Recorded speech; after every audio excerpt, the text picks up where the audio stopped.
ഒരു ഫ്ലവറാണ്. നിങ്ങൾക്ക് വളരെ സുരക്ഷിതമായ ഫ്ലവർ, പോപ്പി എന്ന് പറയുന്നത്. ഈ ഫ്ലവർ ജാക്സൺ താങ്കൾ തൂക്കിയിട്ടിരിക്കുന്നത് ഇതിന് 5 പൗണ്ട്. 5 പൗണ്ടാണ്. ഇതിനൊക്കെ എന്തിന് 5 പൗണ്ട് കൊടുത്തത്? എന്തുകൊണ്ട് ഇതിന് 5 പൗണ്ട് കൊടുത്തു? ഇതിന്റെ വാല്യൂ 5 പൗണ്ട് ഉണ്ടോ? ഇല്ല. ദെൻ ഇതിന്റെ വാല്യൂ എങ്ങനെ 5 പൗണ്ട് ആയി? Think about it. ഇത് 5 പൗണ്ടിന്റെ വിലയില്ലാത്ത സാധനമാണ്. പക്ഷെ ഇതിന് 5 പൗണ്ട് അല്ല, നിങ്ങൾ 500 പൗണ്ടിന് വില കൊടുക്കും. ബിക്കോസ് ഈ പോപ്പി ഫ്ലവറിന്റെ പിന്നിൽ ഒരു വ്യക്തിയുണ്ട്. ഇതുപോലെ പ്രിയമുള്ളവരെ, നമ്മുടെ ജീവിതം ഈ ഭൂമിയിൽ കടന്നു പോകുമ്പോ കുറെ മക്കളുണ്ട്, അവർക്ക് വലിയ നിലയുണ്ട്. ഇതൊന്നും കാര്യമില്ല. ഈ ഭൂമിയിൽ നമ്മൾ കടന്നു പോകുമ്പോൾ എന്ത് കോൺട്രിബ്യൂട്ട് ചെയ്തു ഞാൻ നെക്സ്റ്റ് ജനറേഷന്?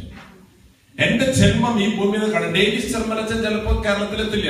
ഈ പോണ വഴിക്ക് തന്നെ മരിച്ച ശവടപ്പം നടത്തും ചിലപ്പോ. അതിനെ കുറിച്ച് ആലോചിച്ചിട്ടല്ല നമ്മൾ ഭയപ്പെടേണ്ടത്. എന്റെ ജന്മം കൊണ്ട് എന്തെനിക്ക് ചെയ്യാൻ പറ്റി? ഈ പോപ്പി ഫ്ലവർ, ഈ ഫ്ലവർ വാങ്ങിക്കുമ്പോൾ ആ വ്യക്തി കൺസിഡർ ചെയ്യുന്നത് സോൾജേഴ്സ്, എന്റെ രാജ്യത്തിന് വേണ്ടി സാക്രിഫൈസ് ചെയ്യുന്ന സാക്രിഫൈസ്. ഇവിടെ ഓർഗൻ ഡൊണേഷൻ, സ്റ്റെം സെൽ എന്ന് പറയുന്നതൊക്കെ ഒരു പരിപാടിയല്ല. ഇത് ജീവിതത്തിന്റെ മൂല്യം നിങ്ങൾക്ക് പങ്കിടുക. അതാണ് നമ്മൾ എഴുതിയിട്ടുള്ളത്. Celebrating the value of life, ജീവിതത്തിന്റെ മൂല്യം. ഡേവിസ് ചെർമലച്ചന്റെ മൂല്യം ഈ കോട്ടല്ല, ഒരു 10-70 കിലോ തൂക്കമല്ല, chairman Kidney Federation of India അല്ല, അതൊന്നല്ല. എന്താണ് എന്റെ മൂല്യമെന്ന് ഞാൻ ചിന്തിക്കണം. What is my value? എന്റെ വാട്ട് ഇസ് മൈ വാല്യൂ? എനിക്ക് ഹൈറ്റ് ഉണ്ട്, അതൊന്നല്ല എന്റെ വാല്യൂ. ഞാൻ എന്റെ ജീവിതം കൊണ്ട് എന്ത് കോൺട്രിബ്യൂട്ട് ചെയ്തിട്ടുണ്ട്? എന്റെ മക്കൾക്കും എന്റെ ഭാര്യയ്ക്കും എന്റെ ഭർത്താവിനും കൊടുത്തതല്ല. അസിച്ചേട്ടൻ നമുക്ക് ധാരാളം കൊടുത്തിട്ടുണ്ട് തന്റെ കുടുംബത്തിന്. ഗോപാലൻ എന്ന് പറയുന്ന, ആരോപൻ എന്ന് പറയുന്ന ഒരു വ്യക്തിക്ക് കിഡ്നി കൊടുത്തതല്ല, തന്റെ മനസ്സ് കൊടുത്തു. താൻ ജീവിക്കണോ, താൻ സന്തോഷമായിട്ട് ജീവിക്കണം. എനിക്ക് എന്താ വേണ്ട? ഒരു $10,000 മതിയാ? അല്ലെങ്കിൽ കിഡ്നി അത് വേണ തരണോ? ആ മനസ്സുണ്ടല്ലോ പ്രിയമുള്ളവരെ. അതാണ് നമ്മൾ ഉപഹാർ എന്ന് പറയുന്നതിലൂടെ UK മനുഷ്യരുടെ ഹൃദയത്തിൽ ഉണ്ടാക്കാൻ ആഗ്രഹിക്കുന്നത്. അവയവങ്ങൾ കൊടുക്കുക അല്ലെങ്കിൽ സ്റ്റെം സെൽ കൊടുക്കുന്നതല്ല, നല്ല മനസ്സുണ്ടാകണം. നിങ്ങളുടെ കയ്യില് ഈ ഒരു കീ ചെയിൻ വരും. ഇത് നിങ്ങൾ ബ്ലഡ് സ്റ്റെം സെൽ ഡൊണേറ്റ് ചെയ്താൽ നിങ്ങളുടെ കീ ചെയിനിൽ വന്ന് വീഴുന്ന ഒരു സാധനമാണ്. അതായത് നിങ്ങൾ നിങ്ങളുടെ സ്വാബ് കൊടുക്കുന്നതൊക്കെ റെഡി ആയിട്ടിരിക്കുകയാണ്. സ്വാബ് കൊടുക്കുന്നു. ബ്ലഡ് ക്യാൻസർ മൂലം ജീവിതത്തിൽ നിന്ന് കടന്നു പോകാനിരിക്കുന്ന ഒരു മനുഷ്യനെ ജീവിതത്തിലേക്ക് തിരിച്ചു കൊണ്ടുവരുവാൻ എന്റെ ശരീരത്തിന്റെ എന്തെങ്കിലും ഉപകരിക്കുമെങ്കിൽ ഐ ആം റെഡി എന്ന് പറയുന്ന ഒരു തീരുമാനം. പ്രിയമുള്ളവരെ, എന്തുകൊണ്ട് അസിച്ചേട്ടന് ജീവിക്കുമ്പോൾ ഒരു ഊർജം കിട്ടുന്നു? അത് നമുക്ക് ഡെപ്പോസിറ്റിന്റെ വലിപ്പത്തിലല്ല, നമ്മുടെ വീടിന്റെ വലിപ്പത്തിന്റെ അല്ല, ഞാൻ ഏത് പ്രധാനമന്ത്രിയാണോ എന്നുള്ളതിലല്ല, എനിക്ക് കുറെ പ്രസംഗിക്കാൻ കഴിവുണ്ട്, അതിലൊന്നും അല്ല ഇരിക്കുന്നത്. നമ്മൾ എങ്ങനെ മറ്റുള്ളവർക്ക് ഈ ഫ്ലവർ ഇത് ഉണ്ടാക്കിയ വ്യക്തി തീർച്ചയായിട്ടും അഭിമാനിക്കുന്നുണ്ടാകും.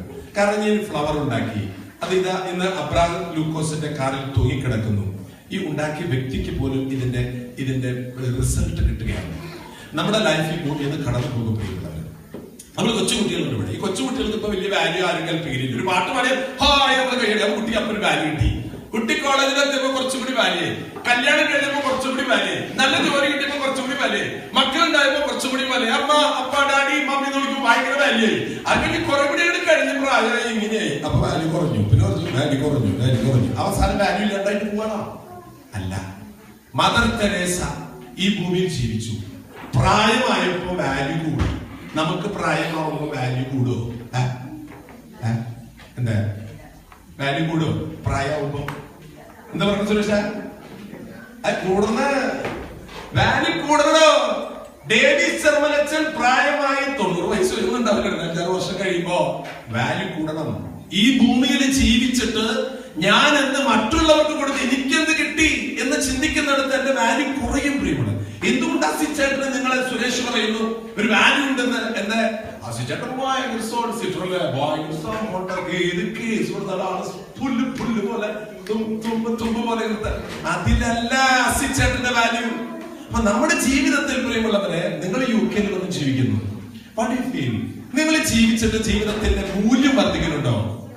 രൂപയുടെ മൂല്യം വർദ്ധിക്കേണ്ടത്, നമ്മുടെ മൂല്യം വർദ്ധിക്കണം. നമ്മുടെ ജീവിതത്തിന് സന്തോഷം ഉണ്ടാക്കണം. ഹാപ്പിനെസ് എവിടെ നിന്ന് കിട്ടും? നമുക്ക് നല്ല ഭക്ഷണം കിട്ടിയ ഹാപ്പിനെസ് കിട്ടോ? നല്ല ഭാര്യയെ കിട്ടിയാൽ, നല്ല മക്കളെ കിട്ടിയാൽ ഹാപ്പിനെസ് കിട്ടോ? അതൊക്കെ എത്ര നാളെ കിട്ടുന്നുള്ളത് ഞാൻ പറയേണ്ട ആവശ്യമില്ലല്ലോ, നിങ്ങൾക്ക് കൃത്യമായിട്ട് അറിയല്ല. ഇതൊക്കെ കുറെ കഴിയുമ്പോൾ കടന്നു പോകും. പക്ഷെ നമ്മൾ ഈ ജീവിതത്തിൽ ചെയ്യുന്ന അവരിന് വേണ്ടി ചെയ്യുന്ന കർമ്മങ്ങളോ, നമ്മളെ പട്ടാളക്കാരെ ബഹുമാനിക്കുന്ന എന്തുകൊണ്ടാണ്?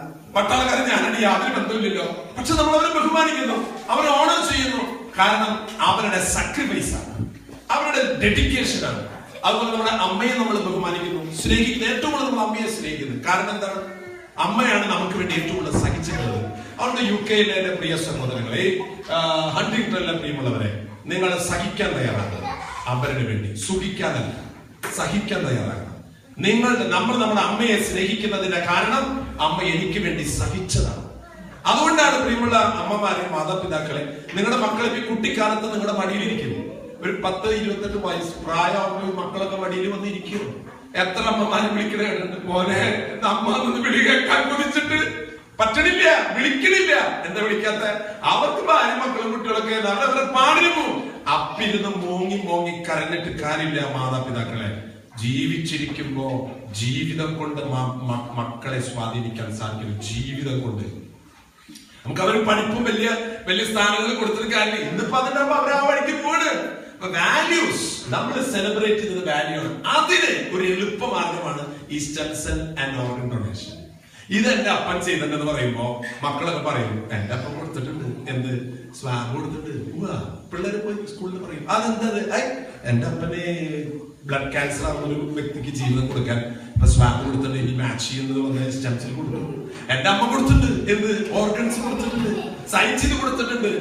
എന്റെ അമ്മ മരിക്കുമ്പോ കുട്ടികളൊക്കെ പറയട്ടെ പ്രിയമുള്ളത്, എന്റെ അമ്മ മരിക്കുമ്പോ ഞാൻ കൊടുക്കും, അമ്മയുടെ അവയവങ്ങളൊക്കെ കൊടുക്കാൻ പറയും, ഞാൻ കൊടുക്കും. അസിച്ചേട്ടന്റെ മക്കൾ പറഞ്ഞില്ലേ, ഞാനും കൊടുക്കപ്പ. പ്രിയമുള്ളവരെ, ഈ ജീവിതത്തിൽ നിന്ന് കടന്നു പോകുമ്പോ നമ്മൾ ഈ ലോകത്തിന് ചെയ്ത നന്മയുണ്ടല്ലോ, അതാണ് അവശേഷിപ്പിച്ചിട്ട് പോകണം. അതുകൊണ്ട് നിങ്ങൾ ഈ ഹണ്ടിങ്ടണിൽ വന്നിട്ട് ഈ ഉപഹാരത്തിന്റെ ഭാഗമായിട്ട് കടന്നു പോകുമ്പോ, സമയമില്ലാത്തതുകൊണ്ട് ഞാൻ ചുരുക്കുകയാണ്. പ്രിയമുള്ളവരെ, നിങ്ങളുടെ വാല്യൂ കുറഞ്ഞു പോകല്ലേ. ജീവിതം ഒരു ഭാഗ്യമായിട്ടാണ് ഞാൻ കാണുന്നത്. ഇങ്ങനൊരു ഒരു കാര്യത്തിന് ഇന്ന് കാലത്തൊരു ഫണ്ട് വന്നപ്പോ 76ാമത്തെ വ്യക്തി, ഒരു ജോസ്ഫിൻ എന്ന് പറയുന്ന ഒരു ലേഡി, ഭർത്താവ് മരിച്ചുപോയി, 2 മക്കളുടെ 2 പേര് ഗൾഫിലാണ്, ദുബായിലാണ്. അവർ കിട്ടി കൊടുക്കാൻ തയ്യാറായിട്ട് ഇപ്പൊ ലാസ്റ്റ് നാളെ മറ്റന്നാൾ ക്രോസ് മാച്ചിന് പോവാണ്. ഒരു പരിചയമില്ലാത്ത ഒരു ഹിന്ദു സഹോദരൻ അഞ്ചു എന്ന് പറയുന്ന ഒരു നേഴ്സിന്റെ, ഇവിടെ UK-യിലും അമേരിക്കയിലായിരുന്നു, അവർ നാട്ടിൽ വന്നിരിക്കുക, കിഡ്നി കൊടുക്കാൻ പോവാണ്. ഭർത്താവ് മരിച്ചുപോയി. ഈ സഹോദരി കിഡ്നി ദാനം ചെയ്യാം. മാച്ച് കഴിഞ്ഞിട്ട് 8-ാം തീയതി ഓപ്പറേഷൻ പോവുകയാണ്. മക്കള് ദുബായിൽ നിന്ന് വരികയാണ്. ഞങ്ങളുടെ അമ്മ ഇങ്ങനെ ഒരു കർമ്മം ചെയ്യാണ്. ആ ലേഡി വിളിച്ച് പറയാൻ വെച്ചു, 8-ാം തീയതി ഇപ്പൊ ചെയ്തില്ലെങ്കിൽ ഇനിയിപ്പോ സ്റ്റഡ് ഇടാനായിട്ട് കഴുത്തില് മുറിച്ചു, കൈ 2 മുറിച്ചു, ഇനിയിപ്പോ ഡൊണേറ്റ് ചെയ്തില്ലെങ്കിൽ ഇനി സ്പേസ് ഇല്ല, ഇനി ഒടിയില് കട്ട് ചെയ്യണം. അപ്പോ ഇപ്പൊ ചെയ്യാൻ പറ്റിയത് നല്ലതാണ്. ആ ചേച്ചി എന്നെ വിളിച്ചിട്ട് പറഞ്ഞു, എപ്പോ വേണേലും കൊടുക്കാൻ, അച്ഛനിവിടെ ഇല്ല എന്നുള്ളത് എനിക്കൊരു വിഷമമുണ്ട്, പക്ഷെ ഞാൻ ചെയ്തോളാം. ഒരു മനുഷ്യന് ജീവിതം കൊടുക്കാനല്ലേ. പ്രിയമുള്ളവരെ, കിഡ്നി ഡൊണേഷൻ ഒന്നല്ല ഇവിടെ പ്രസംഗം. നമ്മൾ ഈ കിഡ്നി ഡൊണേഷൻ അതൊന്നല്ല, നല്ല മനുഷ്യരാകണം. എന്ത് സുഖം അറിയാൻ ജീവിക്കാൻ, നല്ല മനുഷ്യരാകും, നല്ല മനസ്സുണ്ടാകും. അത് നിങ്ങൾക്കുണ്ടെങ്കിൽ ഉറപ്പ്, ഗ്യാരണ്ടി ഞാൻ പറയാം, നിങ്ങളുടെ മക്കളിലേക്ക് അത് ട്രാൻസ്ഫർ ഇങ്ങനെ കടന്നു ചെല്ലും, അവരുടെ ഉള്ളിലേക്ക് കടക്കും. നിങ്ങളത് വിട്ടുപോയില്ല മക്കൾ, ഉറപ്പ് ഞാൻ ഗ്യാരണ്ടി പറയുന്നു. നിങ്ങളുടെ ക്യാരക്ടർ, നിങ്ങളുടെ ജീവിതത്തിൽ കാണിക്കുന്ന തെളിമ, പ്യൂരിറ്റി ആൻഡ് സിൻസിരിറ്റി ഉണ്ടെങ്കിൽ ഇപ്പൊ കുട്ടികൾക്ക് നിങ്ങളുടെ മടിയിലേക്ക് ഇരിക്കും. കാലങ്ങൾ കഴിയുമ്പോഴും നിങ്ങൾ വിട്ടുപോകില്ല. അസിച്ചേട്ടൻ വിട്ടുപോകും നിങ്ങൾക്ക് തോന്നുന്നത്, അസിച്ചേട്ടൻ വിട്ടുപോകുന്നത് കൊടുക്കണമെന്ന് ഞാൻ പറഞ്ഞത്, വിട്ടുപോകില്ല. ഇനി 10 മക്കൾക്ക് പോയില്ല. കാരണം ആ ഫാദർ എന്ന് പറയുന്ന ആ കൺസെപ്റ്റ് ഉണ്ടല്ലോ, ആ കുട്ടികളുള്ളിൽ കയറി കഴിഞ്ഞു. അവിടെ നിങ്ങൾ കിഡ്നി ഒന്നും കൊടുക്കണ്ട. നിങ്ങളുടെ ലൈഫിന് വളരെ ട്രാൻസ്പാരന്റ് ആയിട്ട് ഈ സമൂഹത്തിൽ ഇപ്പൊ നിങ്ങളൊക്കെ എന്തിന് ഈ ഹണ്ടിങ്ടണിൽ എന്തിനു വന്നു, ഇങ്ങനെ ഒരു ഉപഹാരം എന്തിന് നിങ്ങൾ വന്നു, അത് നിങ്ങളുടെ ഉള്ളിലെ ക്വാളിറ്റിയാണ്. എത്ര പേരുണ്ട് ഇവിടെ? പക്ഷെ നമുക്ക് എനിക്ക് ചെയ്യാൻ പറ്റുമോ? ഇനി നമുക്കിവിടെ ആവശ്യം വോളണ്ടിയേഴ്സിനെ വേണം. ഹണ്ടിങ്ടണിന്റെ വലിയൊരു ഹിസ്റ്ററി മേക്ക് ചെയ്തല്ല നിങ്ങൾ. എന്റെ ജോലി എന്താ? എന്റെ ജോലി കഴിഞ്ഞ ഞാൻ UK-യിൽ ഗ്രീൻ കാർഡുള്ള ആളല്ല. ഞാൻ നിങ്ങൾ വിളിക്കുമ്പോ വരിക, ഞാൻ പോവുക, എനിക്കിവിടെ ഒന്നും വേണ്ട, ഞാൻ വരിക, എനിക്ക് ചെയ്യാവുന്ന കോൺട്രിബ്യൂഷൻ ചെയ്ത് ഞാൻ ലീവ് ചെയ്യാം. ഞാൻ പോകുമ്പോ എന്റെ മനസ്സ് നിറയെ കൊണ്ടുപോകും.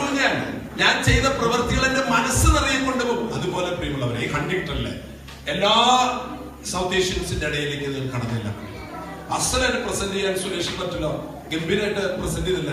അല്ലെങ്കിൽ ഞങ്ങള് കാര്യങ്ങൾ കൃത്യമായിട്ട് പറഞ്ഞു കൊടുക്കും. സുരേഷ്, ലൈഫ് നിന്റെ ഉള്ളിലുണ്ടെങ്കിൽ ലൈഫ് അങ്ങോട്ട് കടന്നു ചെല്ലാൻ പ്രിയമുള്ളവരെ. സന്തോഷത്തോടെ ജീവിക്കണം. ഇവിടെ മോങ്ങി നിരാശപ്പെട്ട് ജീവിക്കലല്ല, ഹാപ്പി ആയിട്ട് ജീവിക്കണം.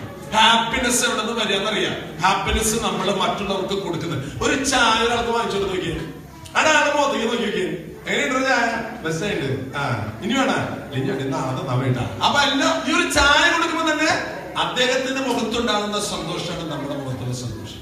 അതുകൊണ്ട് നമ്മുടെ ജീവിതം കൊണ്ട് മറ്റുള്ളവർക്ക് ഹാപ്പിനെസ്, അത് സ്റ്റെൻസിൽ കൊടുത്തിട്ടാണോ ഞാൻ തയ്യാർ, അപ്പൊ എന്റെ ഈ സമ്മതപത്രം ഒപ്പിട്ടിട്ടാണോ ഞാൻ തയ്യാർ, അങ്ങനെയുള്ള ഒരു സന്നദ്ധത നിങ്ങൾക്കുണ്ടെങ്കിൽ നമ്മൾ മലയാളികൾ നാട്ടിൽ നിന്നോട് വന്നിട്ടേ ഇവിടത്തെ നല്ലത് പഠിച്ചെടുക്കുക. എന്നിട്ട് അവിടുത്തെ പൊട്ട ഇവർക്ക് കൊടുക്കാണ്ടിരിക്കാനും കൂടി നോക്കിക്കോളും. അവിടുത്തെ കുറെ സാധനങ്ങൾ ഇവിടെ കയറി വന്നിട്ടുണ്ട്. ഈ ഞണ്ട് എന്ന് പറഞ്ഞ സാധനം അത് കുറേ കേരളത്തിനോട് ഒന്ന് കയറിയിട്ടുണ്ട് സുരേഷ്. അപ്പൊ ഈ ഞണ്ടിന് ഇവിടെ അധികം സെല്ല് ചെയ്യരുത്.